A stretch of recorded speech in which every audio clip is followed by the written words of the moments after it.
ওম পর্বত। আমাদের ওয়েলকাম স্বাগত জানাচ্ছি। নাভিডাং, এখানে পার্বতীর নাভি পড়েছিল। ওই রকম ওদের মিলিটারি গাড়ি।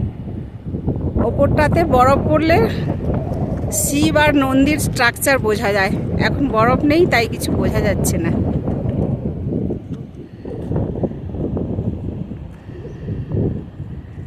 ওই যে উঁচু পাহাড়টা, ওইটা নাগ পর্বত। পাহাড়ের নিচে একটুখানি সাদা বরফ পড়ে আছে, ওইটা নাগ পর্বত।